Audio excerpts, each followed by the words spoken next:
अस्सलामुअलैकुम। Programme night addition में हम आपको खुशामदीद कहते हैं। नाजरीन, ऐसा लगता है कि भारत राफेल समेत 5 जंगी तैयारों, 2 ब्रिगेड हेडक्वार्टर्स, कई चेक पोस्टों की तबाही के बाद बुखला गया है, पागल हो गया है। और अब भारतीय मीडिया ने किसी बॉलीवुड फिल्म की तरह जंग शुरू भी कर ली, ख़त्म भी कर ली और वो जीत भी गए और सिनेमा में बैठे तालियां भी बजा रहे हैं। जी हाँ, इंडियन न्यूज़ चैनल्स, बल्कि अगर मैं इन्हें कार्टून नेटवर्क कहूँ तो शायद ये गलत नहीं होगा, कल रात से प्रोपेगेंडा कर रहे हैं कि भारत ने पाकिस्तान के 3 शहर यानी कराची, इस्लामाबाद में पेशावर पर हमला किया, कराची पोर्ट को तबाह कर दिया, पाकिस्तान की F-16, JF-17 तैयारे गिरा दिए। यही नहीं बल्कि एक पाकिस्तानी पायलट को भी हिरासत में ले लिया।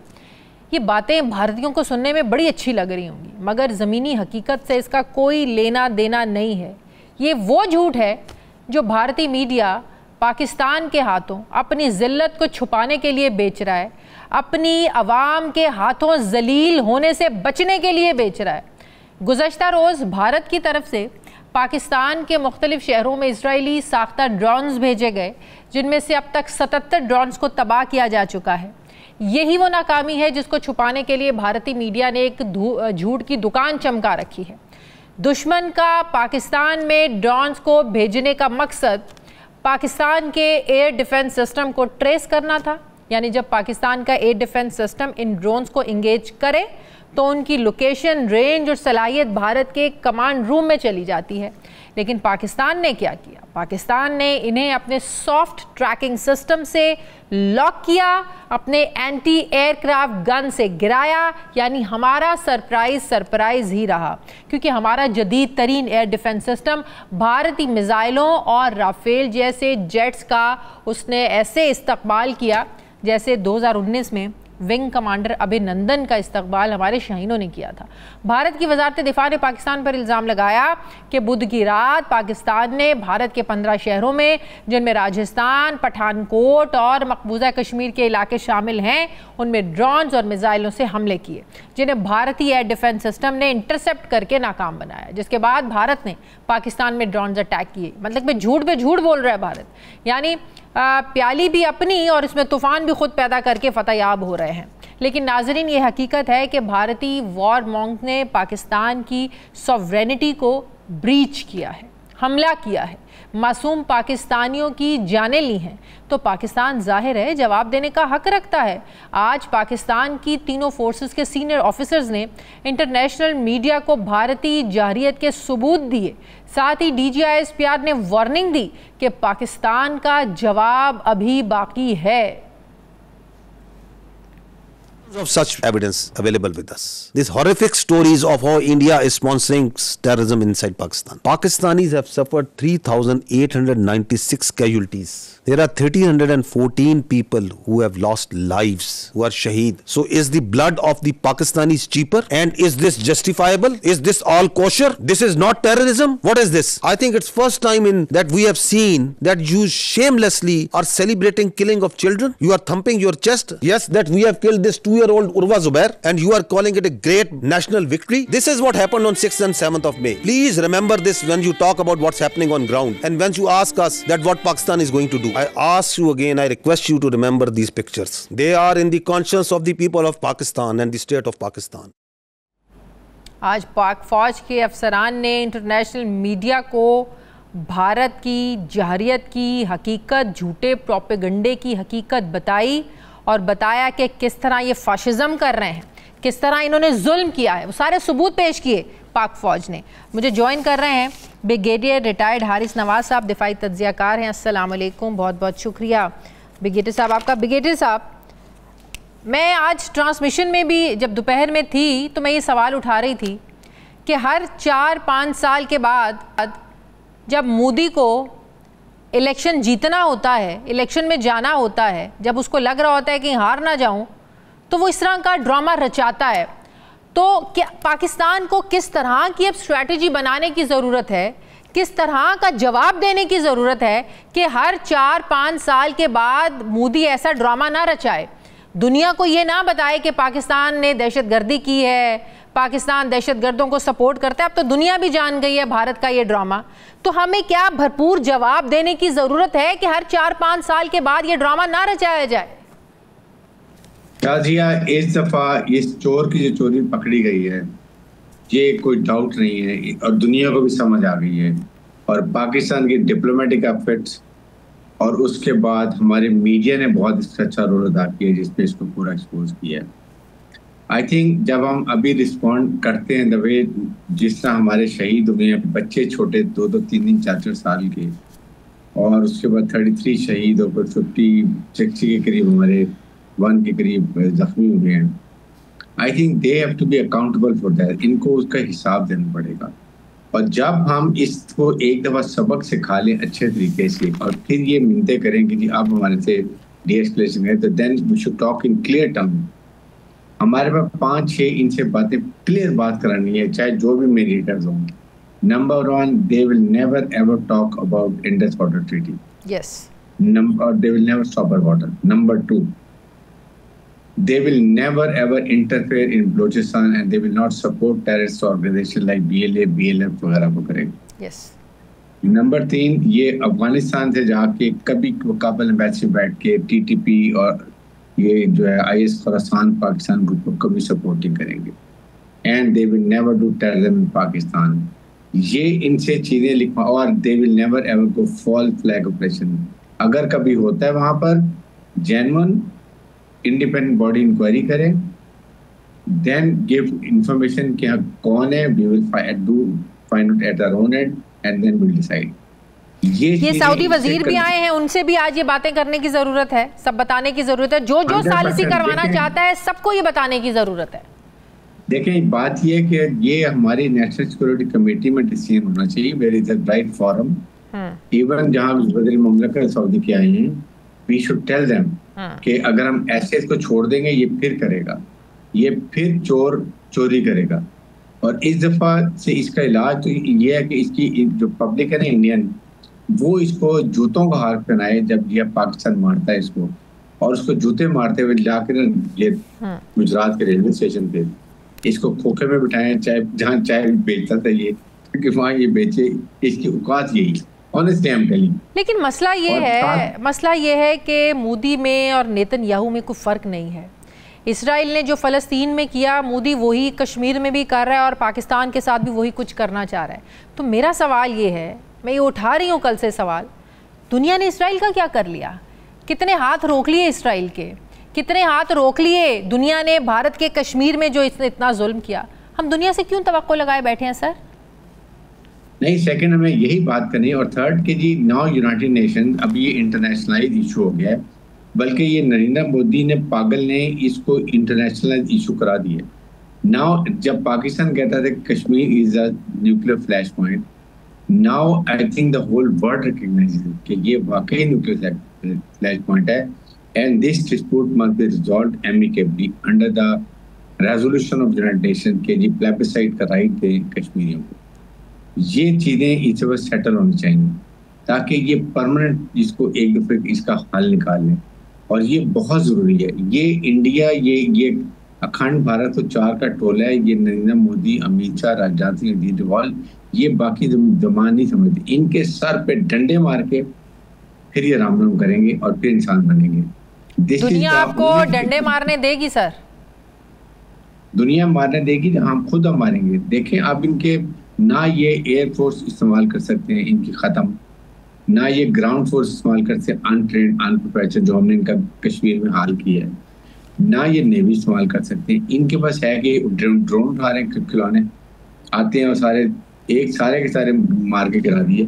So now they should understand, इनकी पब्लिक भी इनको जूते मारेगी। ये अब इलेक्शन अब बिहार का भी हारेगा और अगला इलेक्शन भी हारेगा। अभी भी कोलेशन में है, बड़ी मुश्किल से इलेक्शन जीता है।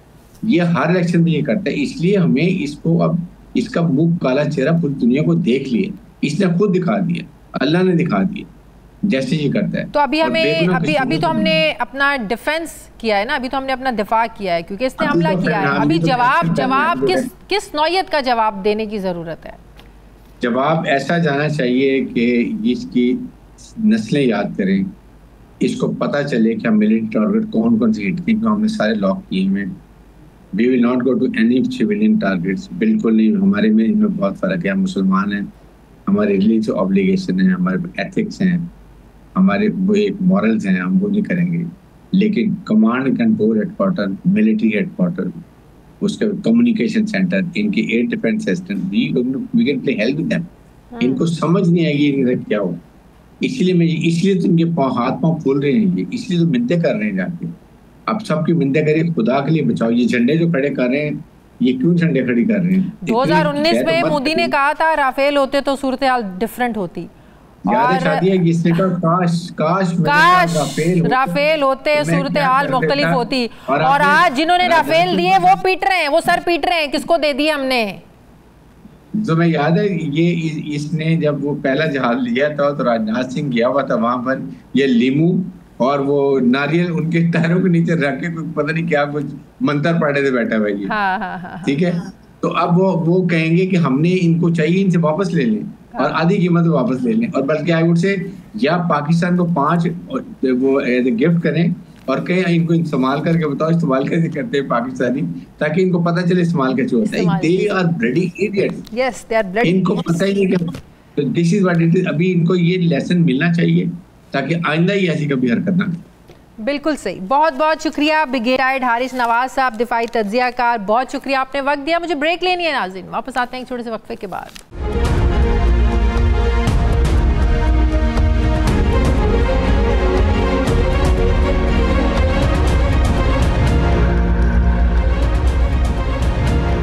ब्रेक के बाद एक बार फिर से आपको खुशामदीद कहते हैं नाज़रीन। पाकिस्तान और भारत के बीच आज सिर्फ एक जंगी तनाज़ा नहीं है, बल्कि ये एक पेचीदा सियासी, स्ट्रैटेजिक और इंफॉर्मेशन वॉर का मैदान बन चुका है। मोदी सरकार और इंडियन मीडिया अपनी आवाम को एक ख़ास जाविये से ही मामलात को दिखा रहे हैं, लिमिटेड इंफॉर्मेशन दे रहे हैं, वो दिखा रहे हैं जो दिखाना चाहते हैं, मगर दुनिया देख रही है कि पाकिस्तान के ख़िलाफ़ महाज सियासी हो, सिफारती हो या फिर दिफाई, हर महाज पर भारत को मुँह की खाना पड़ रही है। पहलगाम दहशतगर्दी पर भारत का साजिशी प्लान बेनकाब हो गया कि पाकिस्तान पर इल्ज़ाम लगाओ, काम चलाओ, मगर मोदी सरकार से जब सबूत मांगे गए तो भारत को मुंह की खाना पड़ी। इससे पहले पुलवामा और उड़ी हमलों पर भी मोदी सरकार के फॉल्स फ्लैग ऑपरेशंस को दुनिया समझ चुकी थी, लिहाजा इस बार आलमी मीडिया ने सच खोला तो भारत को मुंह की खाना पड़ी। भारत पाकिस्तान से 7 गुना बड़ा, जबकि दिफाई बजट भी 10 गुना ज़्यादा है, मगर जब जंगी स्ट्रैटेजी और महारत की बात आई तो भारत को मुंह की खाना पड़ी। 6 और 7 मई की रात इंडिया ने पाकिस्तान के मुख्तलिफ शहरों पर मिसाइल दागे, मगर जब पाक फौज ने अपने वतन का दिफा करते हुए जवाब दिया तो भारत को मुंह की खाना पड़ी। चीन और पाकिस्तान पर जंगी बर्तरी के लिए भारत ने फ्रांस से राफेल खरीदे, अरबों डॉलर खर्च किए, मगर जब पाकिस्तान के तैयारों ने 3 राफेल चंद ही मिनटों में मार गिराए तो भारत को मुंह की खाना पड़ी। राफेल की नाकामी पर इंडिया ने जदीद इजरायली ड्रोन्स पाकिस्तान भेजे, मगर जब ये drones Pakistani air defence system को ट्रैप करने की बजाय खुद ही ट्रैप हो गए तो यहाँ भी भारत को मुंह की खाना पड़ी। भारतीय फौज ने लाइन ऑफ कंट्रोल पर फायर खोला और जब पाक फौज के जवानों ने जवाब दिया तो भारतीय फौजी सफ़ेद झंडे लहराकर साथियों की लाशें उठाते नजर आए तो यहाँ भी भारत को मुंह की खाना पड़ी। भारत ने रात की तारीकी में वार किया, बुज़दिलाना वार किया, सिविलियंस को निशाना बनाया, मगर जब पाकिस्तान ने ऐलान किया कि हम जब हमला करेंगे तो दुनिया देखेगी, किसी को बताने की ज़रूरत नहीं पड़ेगी, जैन जंगी उसूलों के मुताबिक होगा, तो यहाँ भी भारत को मुंह की खाना पड़ी। भारतीय एग्रेशन पर अभी पाकिस्तान का जवाब आना बाकी है। भारत को आगे और कहाँ मुंह की खाना पड़ेगी, मैं बात करूँगी। मुझे ज्वाइन कर रहे हैं air marshal retired Masood Akhtar साहब, दिफाई तज्जियाकार हैं। अस्सलाम वालेकुम, बहुत बहुत शुक्रिया मसूद अख्तर साहब, आपने वक्त दिया। मसूद अख्तर साहब, पहलगाम वाक़े के बाद जब दुनिया ने भी सबूत मांगे, पाकिस्तान ने भी सबूत मांगे, बावजूद इसके कि पाकिस्तान ने कहा कि हम गैर जानिबदाराना इन्वेस्टिगेशन में भी आपका साथ देने के लिए, करवाने के लिए तैयार हैं, तो जवाब में भारत ने हमले किए, जारियत दिखाई, ड्रोन अटैक किए। क्या आप समझते हैं कि अब वो हालात आ चुके हैं, नागुज़ीर हो गए हैं हालात जंग के लिए? Yes and no. देखिए बेटा, मेरी 74 साल उम्र है, मैंने काफी अदवार देख ली हैं। मैं इतनी सख्त जुबान तो दुश्मन के लिए भी इस्तेमाल नहीं करूंगा। We should be humble in our victory. लेकिन मोदी जो है, ही इज अ फैशिस्ट, हमसे 10 गुना दाएं बाजू का सियासतदान है और उसने ये चीजें करनी हैं।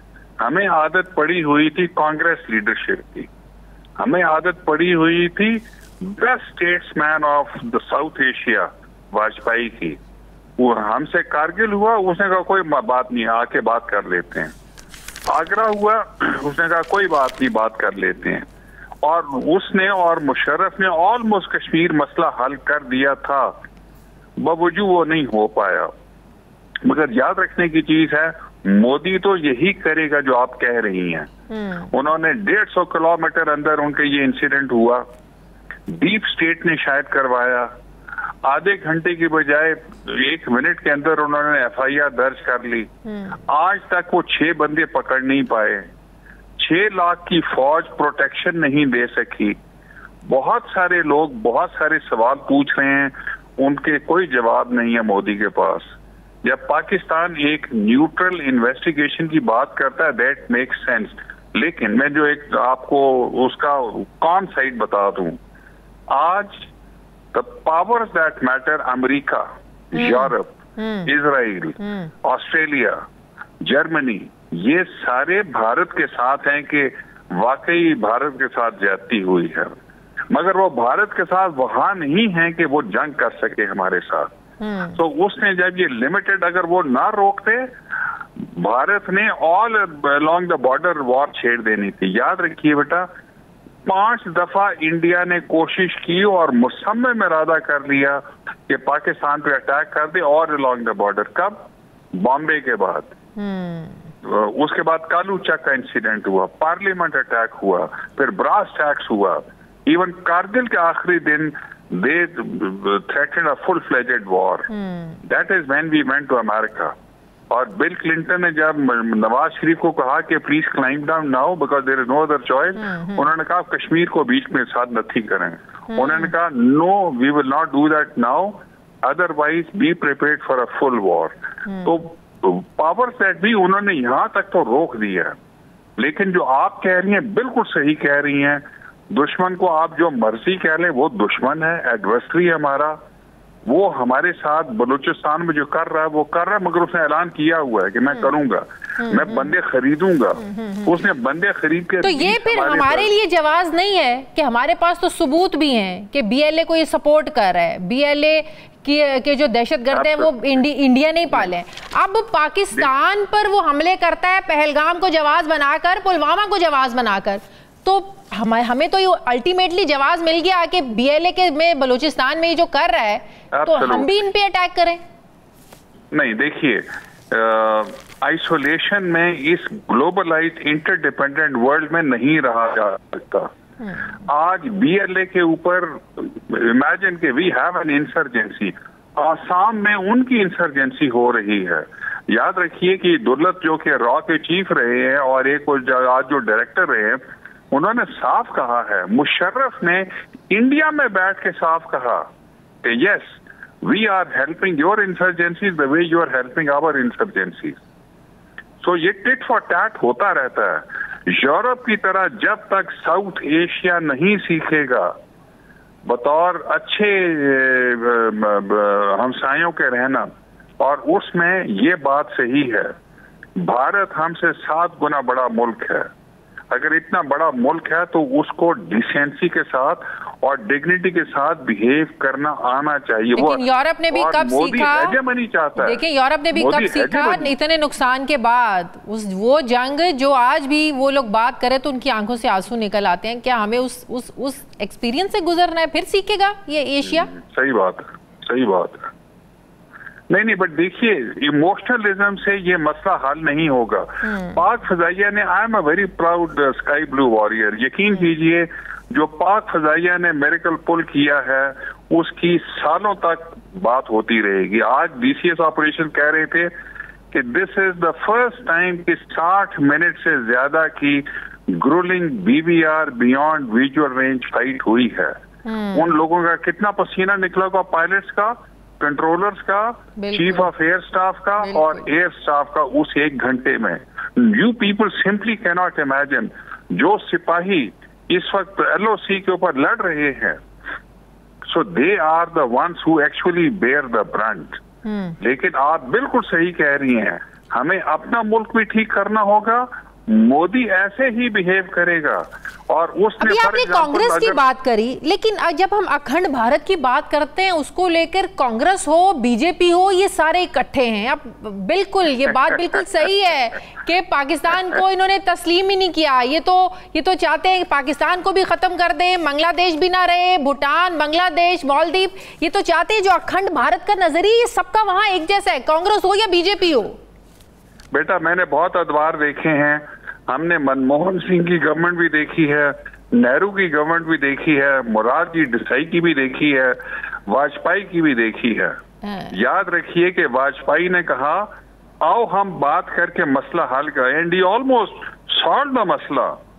वो समहाउ उनके खिलाफ नो कॉन्फिडेंस आ गई और इनके खिलाफ मुशर्रफ के खिलाफ ये went into the lawyer movement problem, वरना ये मसला हल हो जाना था। याद रखिए कि आज अगर हम भी एक दाएं बाजू की थोड़ी हुकूमत रहे हैं सिंस 47, आज फॉर द फर्स्ट टाइम जो मोदी की गवर्नमेंट है, हम अगर 1 दर्जा राइट ऑफ सेंटर हैं, वो 10 दर्जे राइट ऑफ सेंटर है। अजीत डोभाल ने देखिए वार्न कर दिया था, उन्होंने कहा था कि देखिए आप 1 पत्थर मारेंगे हम 10 मारेंगे। और उन्होंने तो और भी बढ़ के मारी थी अमित शाह ने कि 140 करोड़ आवाम हमारे साथ नहीं है, दुनिया भी हमारे साथ है, और दुनिया ने तो पोल खोल दिया उनका। देखिए आई थॉट कि मोदी ने जब ये 11 लॉन्च पैड्स मार दिए थे उसका दिल ठंडा हो जाना चाहिए था। हमने 5-6 जहाज मार लिए, उसकी सुबकी हुई, हमारा भी दिल ठंडा हो जाना चाहिए, मगर ही कंटिन्यूड, उसने ड्रोन वॉर शुरू कर दी हमारे ऊपर। बिल्कुल। And I am telling you something, इस ड्रोन्स को आप बहुत क्रेडिट दे रही होंगी सारों को, 90% ड्रोन्स का डेटा लिंक एयरफोर्स ने तोड़ा। बिल्कुल बिल्कुल। जो GPS है उसकी स्पूफिंग एयरफोर्स के स्पेशलिस्ट ने की, of course air defence command जो है आर्मी के, उसके साथ मिलके। याद रखिए कि पाक फजाइया, पाक आर्मी कुर्बानियां देती रहेगी। हमें आज अगर हमारी फॉरेन पॉलिसी में तुर्की के अलावा हमें कोई सपोर्ट नहीं कर रहा, तो हमें इंट्रोस्पेक्शन करनी चाहिए। मोदी ऐसा ही करेगा जो वो कर रहा है, आप ही करें या हम ही करें, उसने ऐसा ही बिहेव करना है। आज किस चीज की जरूरत है? अगर हमने जंग ये खत्म करनी है ना, तो याद रखिए एक ही सूरत है कि सऊदी अरेबिया आपको सपोर्ट नहीं कर रहा, UAE आपको सपोर्ट नहीं कर रहा, हर दूसरे हफ्ते आप बैगिंग बोल लेके उनसे $1 मिलियन लेके चले जाते हैं। याद रखिए कि ये मोदी जब सऊदी अरेबिया गया तो F-15 ने उसको अपने हसार में ले जाके लैंड करवाया। तो please understand, it's all about interest, it's all about आपकी इकोनॉमी, आप कहाँ स्टैंड करते हैं।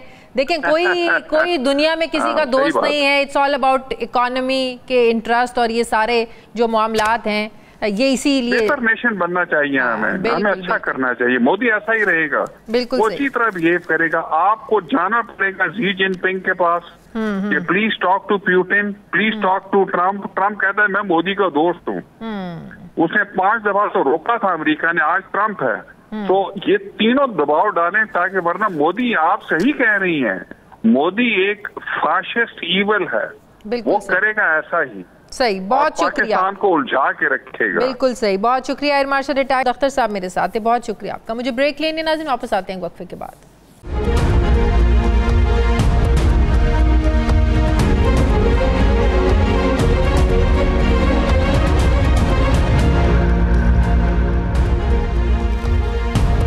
ब्रेक के बाद एक बार फिर से आपको खुशामदीद कहते हैं नाजरीन। अगरचे भारतीय हमले ने मुल्क में सियासी तकसीम को एक कदम पीछे धकेला है और तहरीक इंसाफ भी पाक फ़ौज के साथ खड़ी है, उनकी सपोर्ट पे खड़ी है, भारत को जवाब दे रही है, लेकिन साथ ही साथ इमरान खान की रिहाई की डिमांड भी वो कर रहे हैं। PTI की लीडरशिप ये बात कर रही है और बार बार कर रही है कि भारतीय जारियत का मुकाबला करने और कौमी बयानिया बनाने के लिए हुकूमत APC यानी ऑल पार्टीज़ कॉन्फ्रेंस बुलाए और उसमें इमरान खान को भी बुलाया जाए। सिर्फ यही नहीं, आज वज़ीर आला KP अली अमीन गंडापुर ने इमरान खान की पैरोल पर रिहाई के लिए इस्लामाबाद हाई कोर्ट में एक एप्लीकेशन दायर की है, जिसमें कहा गया है कि पाकिस्तान को भारत की तरफ से एग्रेशन का सामना है, मुख्तलिफ शहरों में ड्रोन अटैक्स हो चुके हैं, मोदी का एक टारगेट अडयाला जेल भी हो सकता है, जिससे इमरान खान की जान को ख़तरा है, क्योंकि इमरान खान साबिक वज़ीर आज़म हैं जिनके दौर में नरेंद्र मोदी को आलमी सतह पर शर्मिंदगी उठाना पड़ी थी। अली अमीन की दरख्वास्त में ये भी कहा गया कि इमरान खान यकीन दहानी कराते हैं कि पैरोल पर रिहाई की जो शराइत होती हैं उन पर अमल करेंगे। नाजरीन, पैरोल पर रिहाई एक लीगल टर्म है जिसके तहत एक कैदी को एक लिमिटेड टाइम पीरियड के लिए जेल से बाहर जाने की इजाज़त दी जाती है। इंसानी हमदर्दी या कौमी अहमियत के मामलात की बुनियाद पर आर्जी रिहाई दी जा सकती है। अब ये हकीकत है कि खान साहब की मकबूलियत है, इमरान खान की मकबूलियत की जड़ें आज भी अवाम में मौजूद हैं, लेकिन ये भी एक हकीकत है कि इस वक्त नागहानी हालात में उनकी मौजूदगी जो है वो कौमी वहदत का, एक यकजहती का एक बहुत बड़ा और अच्छा ज़रिया भी बन सकती है। ऐसे में सवाल उठता है कि क्या इमरान खान मौजूदा हालात में पैरोल की कानूनी शराइत पर पूरा उतरते हैं? क्या इस वक्त ख़तरे की नौयत इतनी शदीद है कि अदालत इमरान खान को जेल से रिहा करने पर गौर करे, या फिर जो हुकूमत ये बयानिया बना रही है कि PTI इन हालात को बुनियाद बनाकर इसका फ़ायदा उठाना चाहती है, इमरान खान को रिहा करवाना चाहती है? मैं बात करूंगी, मुझे ज्वाइन कर रहे हैं मरकज़ी सेक्रेटरी इत्तलात पाकिस्तान तहरीक इंसाफ शेख वकास अकरम साहब। अस्सलाम वालेकुम, बहुत बहुत शुक्रिया शेख साहब आपका। शेख साहब, आप लोगों को क्यों लगता है कि जो भारत की तरफ से अटैक्स हो रहे हैं वो अडयाला जेल की तरफ भी हो सकते हैं? इमरान खान की जान को ख़तरा है। अडयाला में सिर्फ इमरान खान तो नहीं है, और भी बहुत से कैदी हैं, सबकी जान को ख़तरा है, तो क्या फिर सब ये दरख्वास्तें लेकर पहुंच जाए? देखिए जी, बात यह है कि हर कोई अपने अपने कैदी के हवाले से जिम्मेदार होता है। ऑब्वियसली उन कैदियों के रिलेटिव्स, उनके रुफ़का, उनके वकला होंगे और उनका राइट है, अगर कोई करना चाहता है तो वो कर सकता है। हमें कानून ने एक हक दिया है, हमने उसकी एप्लीकेशन दे दी है। अब आगे अदालत फैसला करेगी कि क्या हम जो चाह रहे हैं वो राइट हमारा बनता है या नहीं। मगर हम ये समझते हैं कि बनता है, और हमारे वकला जो है वो इसमें बड़े पॉजिटिव हैं और वो एक्सपेक्ट कर रहे हैं कि जो प्रिवेलिंग सिचुएशन है इसमें खान साहब का बाहर आना जो है वो बड़ा ज़रूरी है, एक उनकी सिक्योरिटी के हवाले से। सेकेंडली जो प्रिवेलिंग सिचुएशन है मुल्क में और कौमी यकजहती का तकाजा है कि कोई ऐसा लीडर जिस पे कौम का एतमाद हो वो आए और वो सबको इकट्ठा करे। उस हवाले से भी खान साहब का बाहर पैरोल पे आना ज़रूरी है और हम समझते हैं कि हमें ये रिलीफ मिलेगा। Let's see. वैसे तो 26वीं तरमीम के बाद हमें वो खास वो जो हालात हैं अदालतों में वो आपके सामने हैं, मगर बहरहाल अल्लाह ताला की ज़ात मौजूद है और हमें उसी से तवक्को है और उसी पे the fight must go on. तो हम अपना कानूनी हक इस्तेमाल कर रहे हैं। सही, लेकिन इस वक्त जो मुल्क में एक सिचुएशन है, एक पैनिक भी है, इंडिया की तरफ से चीज़ों को प्रोपोगेट बहुत ज़्यादा किया जा रहा है। हुकूमत आपको लगता है कि सिफारतकारी ज़बरदस्त तरीके से कर रही है, कामयाब हुई है सिफारतकारी में? क्योंकि इस बार मैं आपकी हंसी सुन रही हूँ, लेकिन मैं आपको इसका लॉजिक बताना चाहती हूँ, फिर इस पर आपका कमेंट देना चाहती हूँ।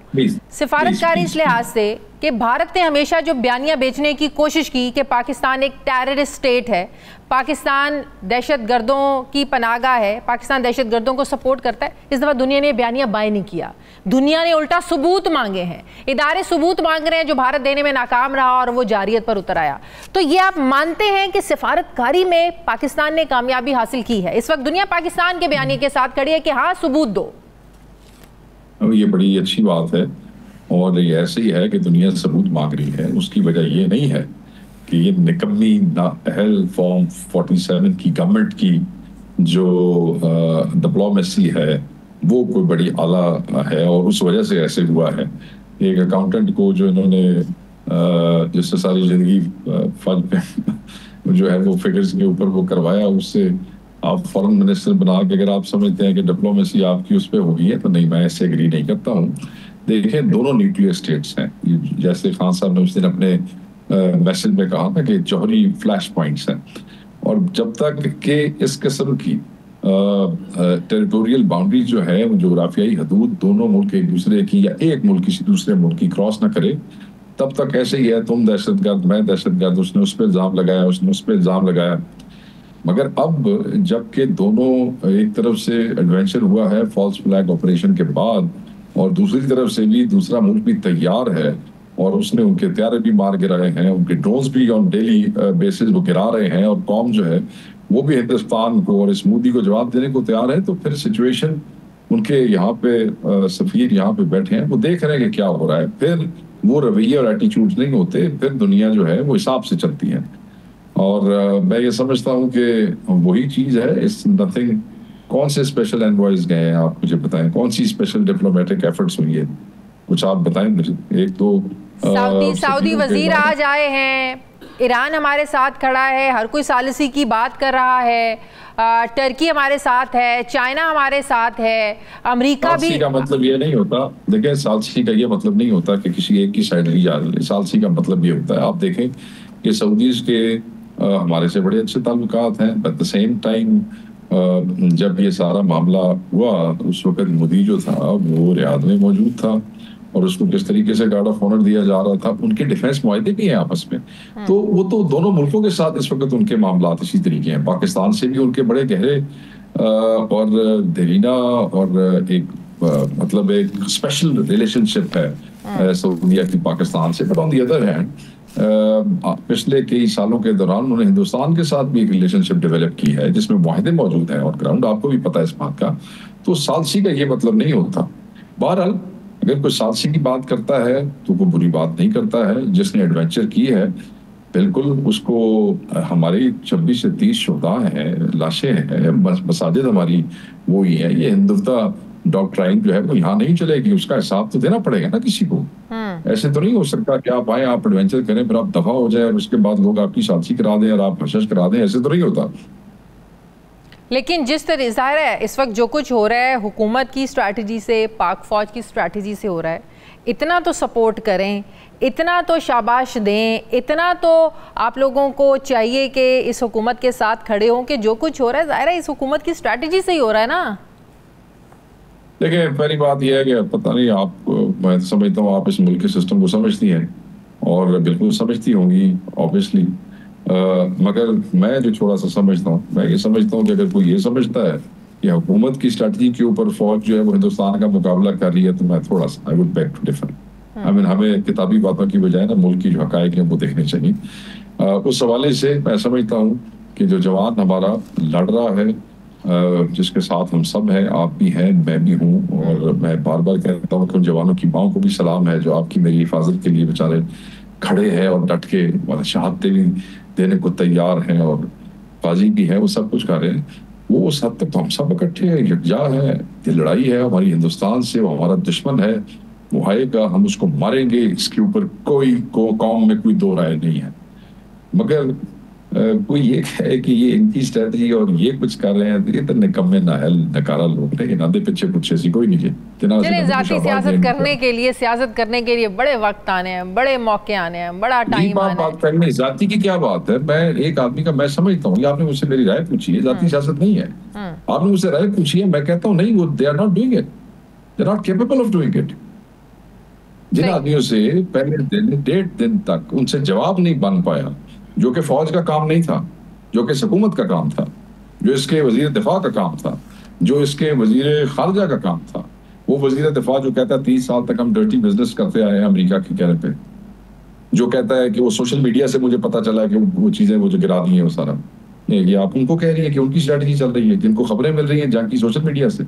सोशल मीडिया पे तो आजकल एतबार आपको भी पता कौन कर रहा है। हम तो बार बार कह रहे हैं एतबार की मैं बात नहीं कर रहा, मैं एतबार की बात नहीं, मैं वजीर दिफा को कोट कर रहा हूँ, नाम ले रहा हूँ ख्वाजा आसिफ का। मतलब कि वजीर दिफा जंग के दौरान, जंग छिड़ गई है, खुदा का नाम मनो, और वो कह रही तो की पता की सबूत कहने सोशल मीडिया। आप लोग समझते हैं कि अभी भी जंग हो सकती है, ये सिचुएशन अभी है, दोनों मुल्क जो हैं वो एटमी ताकत हैं और इसमें कोई शक नहीं है कि एटमी ताकतों को आमने सामने आना ये इस खित्ते के लिए, दोनों ममालिक के लिए तबाही के सिवा कुछ नहीं। किसी जमाने में जब हमने पढ़ा इसमें और NDU में भी हमें चीजें देखने का मुझे भी मौका मिला, मेरे साथ और बहुत से दोस्तों को, तो सिक्योरिटी वर्कशॉप में हमें हमेशा यही पढ़ाया जाता है कि जहां आपकी तरफ दोनों न्यूक्लियर पावर्स हो, पहले एक डॉक्ट्राइन हुआ करती थी कि क्योंकि दोनों के पास न्यूक्लियर बॉम्ब होगा तो फिर शायद लड़ाई कभी नहीं होगी, या होगी तो खत्म हो जाएगी। नहीं, वो उसमें वो ये बताते हैं कि जब दोनों के पास न्यूक्लियर पावर हो तो जो ट्रेडिशनल टिपिकल वॉर है उसके चांसेस बढ़ जाते हैं, और वही हो रहा है। बिल्कुल सही। APC बुलाना इस वक्त आप समझते हैं नागुज़ीर है, आप लोग तो बार बार कह रहे हैं, लेकिन हुकूमत इस तरफ ध्यान नहीं दे रही है। ना दे ध्यान, हुकूमत ने ध्यान की देना है, हुकूमत नामी कुछ है तो ध्यान देना। बात यह है कि फॉल्स फ्लैग ऑपरेशन जिन्होंने किया है उन हिंदुस्तानियों ने 2 APC ने बुला लिए, ठीक है, और उन्होंने राहुल गांधी और वो एक दूसरे के साथ ऑब्वियसली वो खड़े हुए। यहाँ पे ये बताएं कि ये एक APC नहीं बुला सके, ये जो असल ऑपोजिशन लीडर है जो बेसिकली जिसके सबसे ज्यादा वोट हैं, जिससे मैंडेट छीना गया है, ये उसके चीफ मिनिस्टर को नहीं मिलने देते, बेहयाई करते हैं उसके चीफ मिनिस्टर के साथ, उसकी फैमिली को, उसके रुफका, उसके वकला को नहीं मिलने देते हैं। ये कौमी हम-आहंगी पैदा हो रही है, ये यूनिटी पैदा हो रही है। ये निकम्मे शेख साहब, एक चीज समझ में नहीं आती ना, एक तरफ आप लोग इन लोगों को मानते नहीं है, इनकी जो मौजूदगी है, आप कहते हैं 47 वाले लोग हैं, इनके पास इख्तियार नहीं है, इनके कहने पे कुछ हो नहीं सकता, ना कुछ हो रहा है, फिर आप लोग APC में इनके साथ क्यों बैठना चाहते हैं? इनके तो हाथ पल्ले ही कुछ नहीं है बकौल आप लोगों के। APC में हमने इनके साथ नहीं बैठना है। APC का मतलब क्या है? ये भी तो बैठेंगे ना, ऑल पार्टीज कॉन्फ्रेंस हुकूमत बुलाएगी तो वो भी तो बैठेंगे ना सर। पाकिस्तान की हर पार्टी है ना वो इसमें बैठेगी, और जब हर पार्टी बैठेगी तो आवाज एक ही होगी, और वो होगी इमरान खान की, क्योंकि इनकी आवाजों की औकात तो देख ली है सबने। जब वो आके बैठेगा और APC होगी तो वो फिर आवाज सिर्फ उसी की होगी, कौम सिर्फ उसी की बात सुनेगी और इसी को सुनना और देखना चाहती है, इनकी शक्लें सुनना और देखना नहीं चाहती। आप जैसे imagine there is one leader who is loved by all Pakistan, ठीक है, लोग उसके लिए दुआएं कर रहे हैं कि वो नाहक कैद से बाहर आ जाए।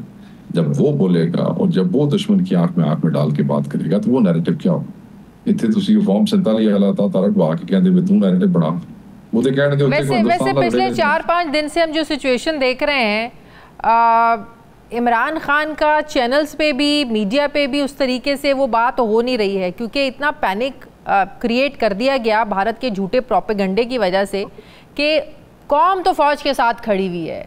इस वक्त इस हुकूमत की भी वो जो एक तनकीद करती थी कौम या उस वाले, वो चीज नजर नहीं आ रही है। ये बात आप अजीब बात आपने कर दी है, कौम खड़ी, कौम क्यों ना खड़ी है?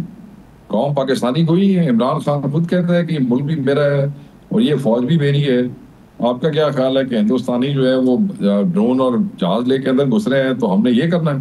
नहीं, हम खड़े हैं बहसीयत कौम, बहसीयत तहरीक इंसाफ हिंदुस्तान के खिलाफ, अपने हर जवान के साथ, बड़े हुकूमत के नाल नहीं। भाई ये डिवीजन आप लोगों की आज तक है कि हुकूमत के साथ नहीं खड़े। हम आजाद हैं, हम किसी के नौकर नहीं हैं, हम आजाद हैं, दिमाग रखते हैं, अपनी मर्जी से अपना बयान देते हैं, हमें कोई डिक्टेशन नहीं आती, हमने पढ़ने नहीं है बयान। सही। एक आदमी हम समझते हैं कि 2 नंबर आदमी है, एक आदमी को हम समझते हैं कि चोरी का मैंडेट वाला, ऐसी नहीं होते पीछे करोंदे, मगर जिनको जरूरत है उनके साथ सारी कौम खड़ी है, हर जवान के साथ बॉर्डर पे जो खड़ा है, हर सिपाही जो हमारा बच्चा है, हर अफसर जो उसको वहां पे कमांड कर रहा है बैठ के, पाकिस्तान तहरीक इंसाफ उनके लिए दुआ भी कर रही है, उनके साथ खड़ी भी है। हर जहाज जो हिंदुस्तान का गिराते हैं उस पर वो उनको उसकी पजीराई भी करते हैं, मगर हम सानू उस खाते दे विच सानू इन्हां दे पिछे ना लाओ, खुदा दा नाम मनो। नहीं, तानू कोई ला नहीं रहा, तानू को किसी दे पिछे ला नहीं सकता। तुसी चाहते हो कि पूरी कौम ताड़े पीछे लगी रहे। बहुत शुक्रिया, बहुत शुक्रिया।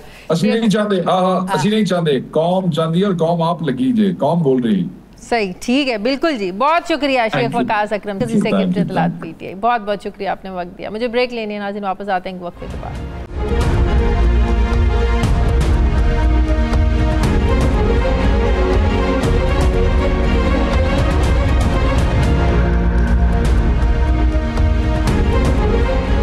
ब्रेक के बाद एक बार फिर से आपको खुशामदीद कहते हैं नाजरीन। जब से इंडिया में मोदी रजीम है, सेकुलर स्टेट कहलवाने वाले भारत में अक़लियतों के साथ नारवा सलूक एक बड़ी आम सी बात है।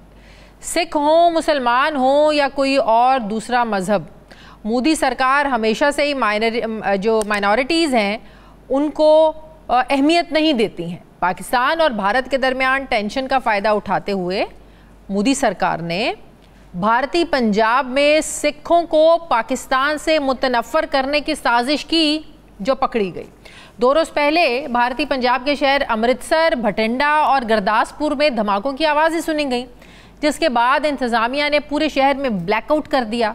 शहरियों को घरों में रहने की हिदायत जारी की गई और फिर भारतीय मीडिया ने यह प्रोपेगेंडा किया, जो 22 तारीख के बाद से वो करता आ रहा है, कि पाकिस्तान ने भारतीय शहर अमृतसर में मिसाइल दागे हैं। जाहिर है इन इल्ज़ामात का मकसद क्या था? वो ये था कि सिखों को पाकिस्तानियों के ख़िलाफ़, मुसलमानों के ख़िलाफ़ भड़काया जाए और इन इल्ज़ामात को न सिर्फ पाकिस्तान बल्कि खालिस्तान तहरीक के रहनुमा गुरबख्श सिंह पन्नू ने भी मुस्तरद किया और कहा कि पाकिस्तान ने अमृतसर पर कोई हमला नहीं किया। सिख रहनुमाओं का ये मानना है कि अगर पाकिस्तान के साथ जंग शुरू की गई तो ये भारत की आखिरी जंग होगी। हम दिल्ली में खालिस्तान का झंडा लहराएंगे। DGISPR लेफ्टिनेंट जनरल अहमद शरीफ चौधरी ने इन हमलों पर रद्दअमल देते हुए कहा कि भारत ने खुद ड्रामा रचाने के लिए अमृतसर में मिसाइल दागे।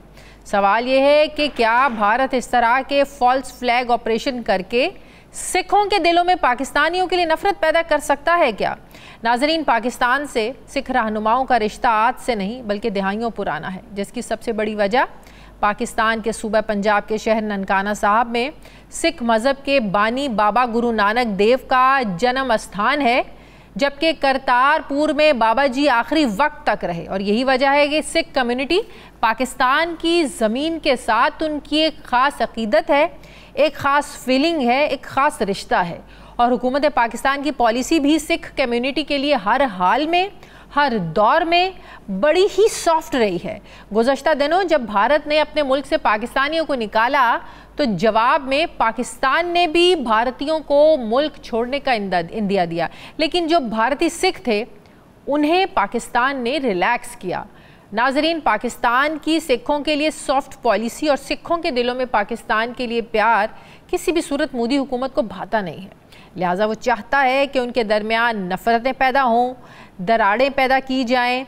इसी पर मैं बात करूंगी पंजाब के वज़ीर अक़लियती अमूर सरदार रमेश सिंह अरोड़ा साहब, जिनका ये मानना है कि पाकिस्तान और सिखों के दरमियान जो रिश्ता है ये खून जैसा है। अस्सलाम वालेकुम, बहुत बहुत शुक्रिया सरदार साहब आपका। सरदार साहब, ये मोदी सरकार का ये जो फॉल्स फ्लैग ऑपरेशन जो अमृतसर में इन्होंने करने की कोशिश करी, जो साजिश की, ये क्या आपको भी लगता है यही मकसद था कि अब पाकिस्तान के लिए, पाकिस्तानियों के लिए, मुसलमानों के लिए आप लोगों के दिलों में, सिखों के दिलों में नफरत पैदा की जाए? देखिए जी, अपेरेंटली तो यही लग रहा है जी कि जिस तरीके से सिख कम्युनिटी ने जिस दिन से फॉल्स फ्लैग ऑपरेशन हुआ और भारत ने पाकिस्तान को मौजूद इल्जाम ठहराया बगैर किसी तहकीक के, बगैर किसी सबूत के, जबकि पाकिस्तान की तरफ से जैसे ही हुआ बड़ी मेच्योर स्टेटमेंट दी गई, इस वाक़े की पुरजोर मज़म्मत की गई और भारत के साथ इज़हार हमदर्दी, जो ख़ानदान गमज़दा थे उनके साथ इज़हार अफसोस किया। लेकिन भारत ने उसकी फ़ौरन ही उसकी बगैर तहकीक के पाकिस्तान पे इल्ज़ाम आयद कर दिया। और मैं ये समझ कि भारत का हमेशा तीरा रहा है। लेकिन आप ये देखिए कि सिख बरादरी है तो पाकिस्तान आती है, पाकिस्तान में उन्होंने US से लेके हर जगह एक ही आवाज़ दी कि हम पाकिस्तान के साथ है, पाकिस्तान की अमन की कोशिश के साथ है। और ये भारत के लिए एक बहुत बड़ा धचका है, जो कि कंटिन्यूटी है शिवसेना की, बजरंग दल की, RSS की, और ये सब मजबूआ बनता है तो बीजेपी साथ देंगे और पाकिस्तान के साथ खड़े होंगे, क्योंकि पाकिस्तान बिल्कुल मुतहम्मल नहीं और ना जंग करने का है, ना हम चाहते, क्योंकि हम चाहते इस खित्ते के अंदर अमन हो। मैं ये जानना चाहती हूँ, जाहिर है आप लोगों के रिश्तेदार, दोस्त जो भारतीय पंजाब है वहाँ पर होंगे, वो इस सारी सिचुएशन को लेकर क्या कहते हैं? मोदी का ये जो ड्रामा है, बीजेपी का जो ड्रामा है, ये बयानिया क्या भारत के अंदर बिक रहा है? देखिए, भारत के अंदर ये बयानिया बिक नहीं सकता है, क्योंकि भारत ने खासकर जो मोदी सरकार ने पंजाब के अंदर देखें जिस तरीके से सिख कौम के साथ जुल्म ज्यादती की है, बाकी अक़लियतों के साथ जुल्म ज्यादती की है, और उसका आप देखिए खमियाजा मोदी सरकार को भुगतना पड़ा कि मोदी सरकार को उन्होंने पंजाब के अंदर इलेक्शन में एक बिल्कुल आप देखिए कि आउट कर दिया। अब हो ये रहा है कि मोदी सरकार बिहार में इलेक्शन होने जा रहे हैं, और अब वो चाह ये रहे कि ऐसा बयानिया लेके आए जिससे मोदी सरकार को बिहार के अंदर दोबारा एक बर्थडे मिल जाए। और आप नोट कीजिएगा, जब भी भारत के अंदर इलेक्शन होगा तो हमेशा ऐसा एक एजेंडा लेके आएंगे, पाकिस्तान मुखालफ एजेंडा, कि हम पाकिस्तान पे चढ़ाई कर देंगे, हम जंग लड़ देंगे, और फिर वो एजेंडा लेके इलेक्शन मैनिफेस्टो का हिस्सा बनाते हैं। और वो क्या वहाँ के अवाम इतने बेवकूफ़ हैं कि मोदी के इन झूठे प्रोपेगंडों के हाथों बेवकूफ़ हर बार बन जाते हैं, और इस पर आकर इतनी पाकिस्तान दुश्मनी बिकती है वहाँ पे? मैडम, अब ये देखिए कि क्योंकि पाकिस्तान के खिलाफ आज से नहीं 1947 से वहाँ पे चूरन बेचा जा रहा है, और उन्होंने अपनी कौम को जिस तरह गुमराह किया, और जिस तरीके से मोदी सरकार ने आके, जो मैंने पहले अर्ज की कि वहाँ पे बजरंग दल, शिवसेना और आरएसएस की जो फिलॉसफी है उसको जिस तरीके से उस चूरन को बेचा और हिंदुत्व को उन्होंने प्रमोट किया, और जो भारत की खूबसूरती थी, जो सेकुलर भारत की बात करते थे, वो तो खूबसूरती खत्म हो गई। वो तो मेरे ख्याल जब भारत बना तो उन्होंने जिस तरीके की फिलॉसफी को लेके आए तो वो तो साथ ही दफन होगी। लेकिन अब हो ये रहा है कि अब जब ये चूरन बेचते हैं तो वो चूरन उनका मंजन बेचने में उनका मीडिया उनको साथ देता है। आप देखिए पिछले 10 दिन से जो इंडियन भारतीय मीडिया इस वक्त काम कर रहा है, कोई दुश्मन भी नहीं करता, क्योंकि वो अपनी कौम को जिस तरह खराब कर रहे हैं, जिस तरह गुमराह कर रहे हैं, और वो जो पाकिस्तान के बारे में नफरत के बयानिया बीच हो रहे हैं, ये उनको बिल्कुल शायद ये गुमान नहीं है। और इंडिया में एक पैनिक भी उन्हीं की आवाम को है। हम बड़े जबरदस्त हैं, मैं बताना चाहती हूँ, we are very much fine, हम बड़े कंफर्टेबल बैठे हुए हैं, पैनिक उन्होंने मचाया हुआ है। और इसी तरह सिख कौम को गुमराह करने की कोशिश की जा रही है। सर्टनली हमारा मीडिया उस तरीके से भारत के अंदर नहीं देखा जाता, ना वो देखने देते हैं, और जो देखा जाता था वो बैन कर दिया, क्योंकि वो सच सुनने की हिम्मत नहीं है। मैं इसीलिए तो कह रहा हूँ कि दिखाते नहीं हमारे मीडिया को, तो अब उनके पास आ जाके वही मीडिया है और उस मीडिया के इर्द गिर्द को घूमते हैं। तो सर्टनली जहाँ पे तो उनकी एक्सेस है पाकिस्तान में, तो हम उनको बता रहे हैं कि ऐसा नहीं है, हकीकत कुछ और है। हकीकत ये है कि जो कल ननकाना साहब के अंदर ड्रोन आया वो भारत से आया, और जो गुरदासपुर के अंदर, अमृतसर के अंदर हो रहा है, ये दोबारा एक और फॉल्स फ्लैग ऑपरेशन है जिसके जरिए सिख को बदजन करना है पाकिस्तान से, क्योंकि सिख पाकिस्तान के साथ खड़ा है। और हमारी हुकूमत की पॉलिसी है कि हम पंजाब, और सिख ये भूल नहीं सकते कि माजी में भी जब अमरीकी सदर ने दौरा किया था सिखों को कत्ल किया गया था। सिख ये भूल नहीं सकते कि कनाडा की सरजमीन पर भी वो नजर सिंह को कत्ल किया गया, जिसके सबूत कनाडा ने दिए, दुनिया भर की एजेंसीज ने दिए। सिख ये भूल नहीं सकते। जी एग्जैक्टली ऐसे ही है। तो मैं ये समझता हूँ कि भारत जो एक और चूरन बेच रहा है, ये सिख कौम कभी भी एक्सेप्ट नहीं करेगी।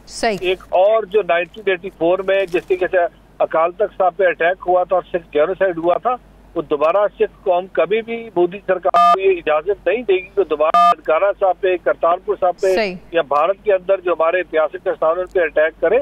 और पाकिस्तान हमेशा अमन की बात करता है, हमेशा हमारी अमन की ख्वाहिश है, अमन हमारी कमजोरी नहीं है। अगर हमारे इंस्टॉलेशन पे या पाकिस्तान की सॉवरेनिटी के ऊपर कोई सवाल उठेगा या उस पर कोई अटैक करेगा तो उसका भरपूर जवाब भी दिया जाएगा। बिल्कुल बिल्कुल। बहुत शुक्रिया सरदार रमेश सिंह अरोड़ा साहब, वजीर बराए अक़लियती अमूर पंजाब, बहुत बहुत शुक्रिया, आपने वक्त दिया। नाज़रीन, प्रोग्राम का वक्त खत्म हो गया, फीडबैक दें, अपना ख्याल रखें, मुझे इजाज़त दें, अल्लाह हाफ़िज़।